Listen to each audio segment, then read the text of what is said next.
Broken news.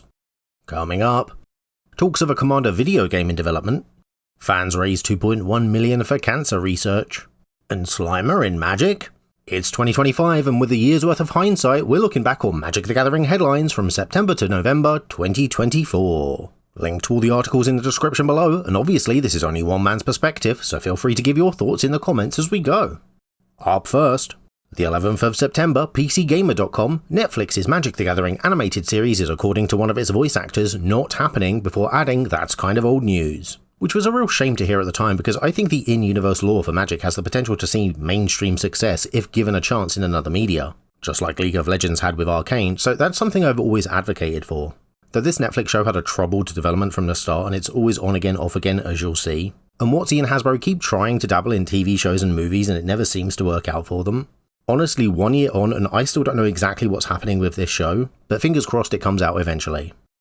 The 12th of September, Wizards.com. What is a Magic the Gathering ambassador? As the article explains, these are special content creators who cover Magic the Gathering that WotC have decided to work with who, and I quote, "share excitement over upcoming sets and events. They embody the limitless passion, inspiration, and excitement that our game has to offer." In essence, these chosen few receive early access to both information and actual product to, and I quote again, "prepare thoughtful, informative content for their audience, their beacons of kindness, creativity, and inclusivity."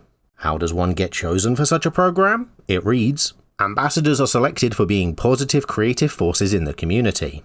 Now, the cynic in me hears all this and thinks that maybe it sounds like WotC's emphasis on this being exclusively for those deemed positive creators means that perhaps they aren't interested in anyone offering feedback that might even be mildly critical.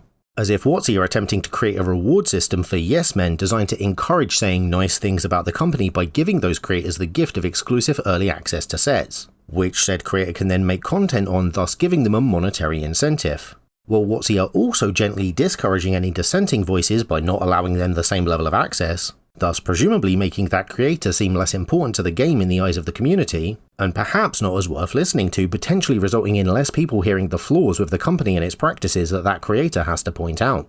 But then of course maybe the cynic in me is right, given that we now know a year on WotC were recently looking to make a list of negative content creators that they could blame the failing Spider-Man set on. So my advice for anyone removed from that ambassador program after their name was added to this Spider-Man hit list would be that they should count themselves lucky WotC didn't stick the Pinkertons on them. We're not paranoid if they actually are out to get us. The 16th of September, GhostbustersNews.com. The real Ghostbusters are back as part of an upcoming Magic the Gathering secret lair drop. I didn't know Ghostbusters as a franchise was popular enough in this day and age to still need its own news website, but that is awesome. The secret lair cards themselves were more or less well received by the wider player base from what I understand, though some had the usual Universes Beyond complaint of them feeding ludonarratively dissonant, and others again had the usual complaints about the secret lair process.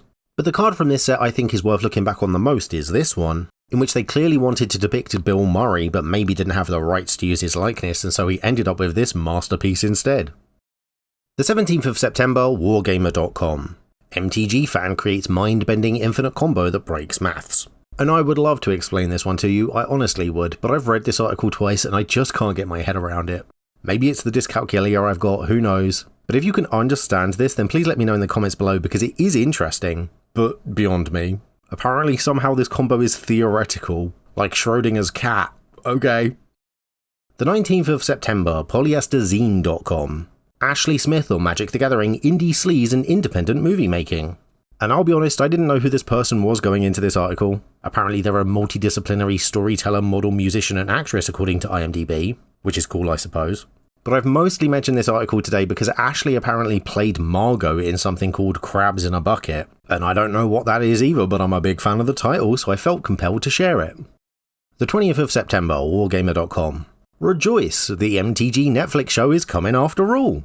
And this time being showrun by Terry Matalas, who was behind the 3rd season of Star Trek Picard, which was the season of the show that wasn't terrible. This is kind of the last I've heard about this Magic Netflix show, I believe, but that was a year ago, so maybe it's off again and they just haven't announced it. Like I say, I guess we'll find out eventually. The 23rd of September, Wizards.com, Commander Banned and Restricted announcement, September 23, 2024. And oh boy was this the big one.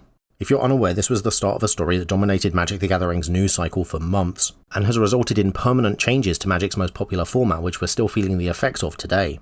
In short, the volunteers of the independently run Commander Rules Committee announced some bans. This came shortly after the untimely death of committee founding member Sheldon Menery resulted in secondary market values of the cards plummeting, and led to a massive backlash against the committee members, with complaints ranging from everything from accusing them from selling off their collection of cards before the bans were publicly announced in some sort of rug pull, secretly conspiring with Wizards of the Coast to manipulate reprint equity and secondary market values, to ruining the game or even dishonouring the memory and wishes of their recently deceased colleague and friend. And finally culminating in alleged death threats against the committee members involved. I covered a lot of this story in a video at the time, and for the record, I maintain that the Rules Committee were right to make these bans, given the reasons that they stated. I actually would have banned more cards, including Sol Ring, following their logic if it were left to me. And I think what happened as a result of all of this was just bad for the game, bad for the players, bad for the committee members, and bad for the soul of Magic. Real shame, because as I say, a year on and I maintain they were right. The 27th of September, Wargamer.com. MTG stores are offering full credit refunds on banned Commander cards, which is yet more fallout from the Commander Rules Committee bannings, and it makes sense. Some of these cards were very expensive at the time, so I can imagine people being very upset if they'd just spent money on one because they felt they needed to keep up in Commander, only to discover that they now can't use said card and have wasted their money. But that "you need this expensive card or you'll never compete" situation is exactly the reason why the committee felt the need to ban these cards in the first place. And as I say, I would have gone further personally. If these cards were so ubiquitously good that they were needed just to play, they should either have been printed in every precon like we see with Sol Ring and sold at a price of a basic land, or banned. And if I had my way, they preferably would never have been printed in the first place. I really wish that WotC would playtest more. The 27th of September, Duskmourn releases. People mostly like it, though there is a bit of a three-way disconnect between what's depicted on the cards, what's described in the narrative, and the inclusion of 80s tech that feels a bit at odds with the rest of Magic. The 30th of September, Wizards.com. On the future of Commander, and the hits just keep on coming. This is the follow-up story to the previous one on the bans in Commander, in which it's announced the formerly independently run Rules Committee has been dissolved and control and management of the Commander format has been given directly to Wizards of the Coast. This was due to the backlash against the committee members, which they said demonstrated, and I quote, "The task of managing Commander has far outgrown the scope and safety of being attached to any 5 people. In response to the harmful community behaviour, the article reads, "Over the past week, the conversation has escalated, culminating with unacceptable personal threats to the safety of the members of the Rules Committee.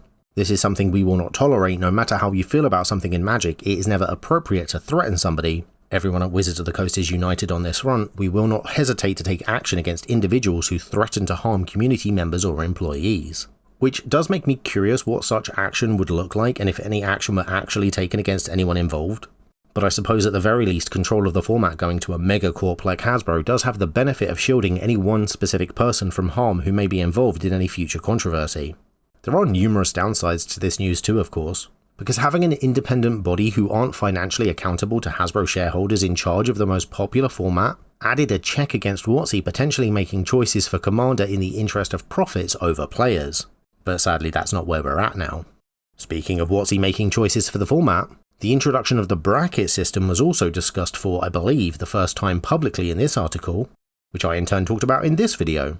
But the bracket system was only the first potential change to Commander under WotC, and the recent discussion around changing how hybrid mana works in the format is evidence that for better or worse, they're not done making changes yet.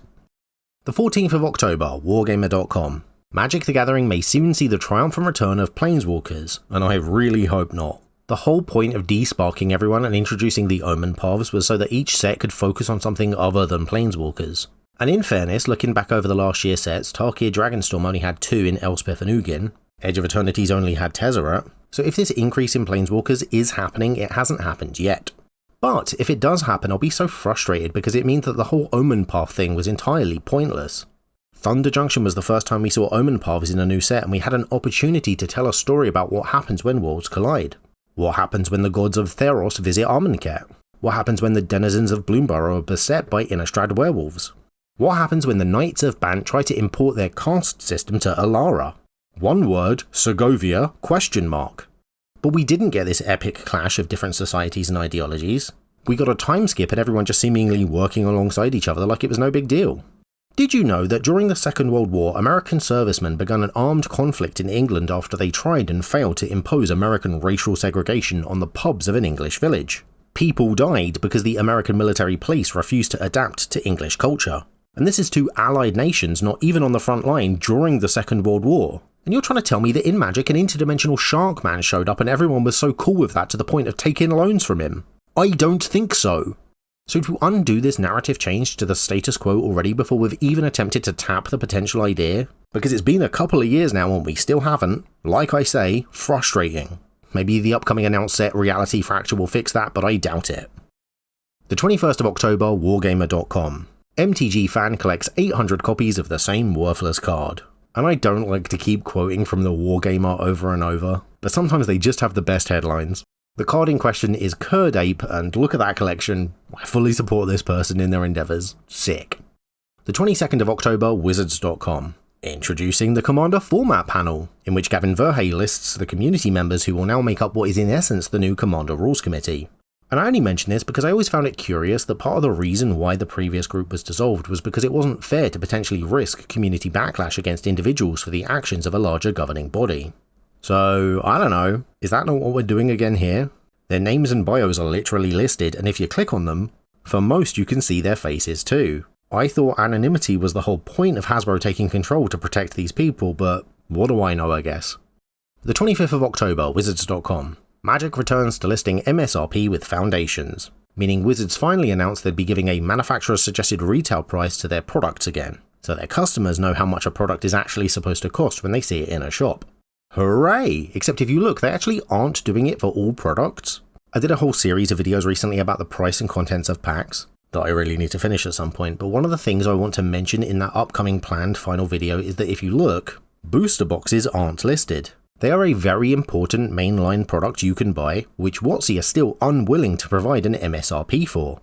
And much like in this video where I discussed how the chance of finding a rare fluctuates wildly from pack to pack, I think the lack of MSRP for booster boxes is yet more obfuscation from Wizards in their attempt to create a confusopoly so their customers will never know exactly what to expect when parting with their money. Because if WotC never make any promises to deliver, then you can't be mad when they don't. The 25th of October, Wizards.com. Aligning the universes, making all our sets legal in all our formats, in which the promise that Universes Beyond will never come to standard is broken. It's wild to me that this decision was clearly made last minute, and seems to have had a knock-on effect to development that at the very least has troubled the Spider-Man set, as that set had to go from being a small set to a full release all of a sudden, resulting in some very wonky card inclusions, and WotC hadn't even secured the rights to have the cards on their own digital platform, so just a mess all around. People celebrated this announcement as it means they're no longer printing busted sets directly into Modern, like Modern Horizons. But my argument to that is, yes they are. These sets are Modern legal. And while I understand the argument is actually about the intended power level of the design set, I just don't think that WotC care about that. I think they care about including Commander cards regardless of what effect it has on the other formats. Look at what VV did to Standard. And with 4 full Universes Beyond sets coming next year, I'll be amazed if there aren't cards in there that will have a similar impact on Modern too. The 29th of October, IGN.com. Magic the Gathering has become the Fortnite of TCGs, and that's a huge disappointment. Yeah. The 5th of November, Wargamer.com. MTG Secret Lairs disastrous launch is a bridge too far for fans, which is a story reporting on how fans complained about hours-long queues just to have the items in their cart removed because stock had already run out, multiple crashes to the website, and exploits that let a lucky few jump to the front of the line. A year on, and the way Secret Lairs work does seem to have improved, but not by much, and there's still plenty of people that would rather see the system reverted back to the print-to-demand method that it previously used. The 14th of November, Wizards.com. Magic the Gathering Foundations Update Bulletin, in which they go over the rules changes to the game that will take effect with the release of Foundations. I don't think these rules changes are a big deal to most people, and I'll accept the argument that some of how it works now is more intuitive for new players. I'm speaking mostly about the changes to how combat damage is assigned, for instance. But I think I still fall on the I don't like this change side of things, mostly because I don't like how it nerfed certain combat tricks. And honestly, I don't think the old way of doing things was that complicated for new players to the point that it needed to be changed. And the fact that in recent years we've seen WotC shorten phrases like enter the battlefield to just enters has gotten to the point where it's printing more and more double face cards than ever before. I suspect because one side isn't enough for all the rules text they have to include on each card. And plus how sets will now include cards featuring multiple versions of the same character. They'll all refer to that card by the character name instead of the card name in the rules text. The most confusing example being both Scarlet Spiders who do this and aren't even the same character. Meaning I don't think WotC are actually that bothered about how intuitive the game is for new players. Like, read the reminder text for waterbending, for instance. While paying a waterbend cost, you can tap your artifacts and creatures to help. Each one pays for one. What? Like, I get it, but it's basically gibberish if you're not trained to speak magic. And that's on the reminder text. So yeah, I'm unsatisfied by these rules changes and their explanation as to why they're needed. Though I admit I'm probably in the minority there. The 15th of November, Foundations releases, which don't forget is planned to be standard legal for 8 more years. But hey, I always liked core sets, so if it's this or nothing, I guess I'll take it. The 15th of November, Polygon.com. Magic the Gathering fans raised $2.1 million for cancer research to honour late Commander creator. And while it is a shame to live in a world where cancer research needs to be funded like this does appear to be both a nice tribute to Sheldon Menery after his passing, and a use of secret layers that I can wholeheartedly support. Well done everyone involved. The 25th of November, ICV2.com. Hasbro tests new Magic the Gathering Commander video game. And this is interesting because a bit like the Netflix show, we've not actually heard much about this in the last year, so it makes me wonder if it's still happening. But this video game was apparently mentioned by CEO of Hasbro Chris Cox and will be something separate from Arena. As in whatever this video game may be, it will be its own thing. Commander being such a social format as it is, I'm not sure how much of an audience there will be for something like an online client for it. But I can see it having a use, and as long as it's not packed with microtransactions, this would certainly be something I'd be interested in checking out. And to end, the 27th of November, Wizards.com. Secret Lair Commander Deck 20 Ways to Win Full Deck List, which is worth mentioning because it faced a minor backlash for the construction of the deck. I didn't purchase it, so I can't speak from personal experience, but as I understand, while the deck did technically have 20 ways to win, though I think even that was in question, some people felt many of the ways were essentially impossible given the lack of support provided in the rest of the deck. And I think one of the ways was just through commander damage, which does feel quite lazy if true. But if you bought this and know better, then please let us all know in the comments. And that's the broken news. Let me know your thoughts on everything we covered here today in the comments below. And if you'd like to support me to bring you more videos like this, please come check out my Patreon, linked in the description below too. And I know at the mention of my Patreon, the majority of people will have clicked off the video, so let me take this opportunity to try out my Christopher Walken impression. Hey,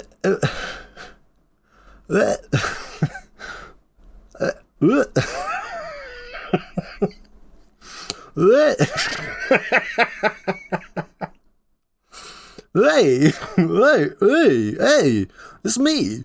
Hey, it's me, Christopher Walken. It's me, Christopher Walken. I'm playing Magic the Gathering as Christopher Walken. I've got a goblin deck because I like the red mana because it's so fast. I like the funny little guys. They put each other in cannons. I use that Walking Dead secret lair because it's just for me. I'm Rick Grimes is my commander. This is nothing. This is terrible. Thank you very much for watching this video, and thank you to everyone that supports me, like 27 Publications, Eggboy the Particle that permeates all existence, Blank Space, Juan Paco Josu, Miss Murder, a random Patreon, Ominous Jazz, and the rest of my patrons whose names are on screen now. I'd also like to thank the sponsor for this video, me and my Patreon page, where you can get your name credited on screen too. Hey, check it out in the link in the description below. Hit the like button, leave a comment. It's terrible. That's the worst accent I've ever heard. That's nothing. That doesn't even sound American. Most importantly, subscribe and share this video with a friend. Hit the notification bell and do all these things the algorithm loves. If you would agree or disagree with any of my points, or you want to see me do a video on another subject, let me know and I will see you next time. God. Oh, Walking Dead. Oh.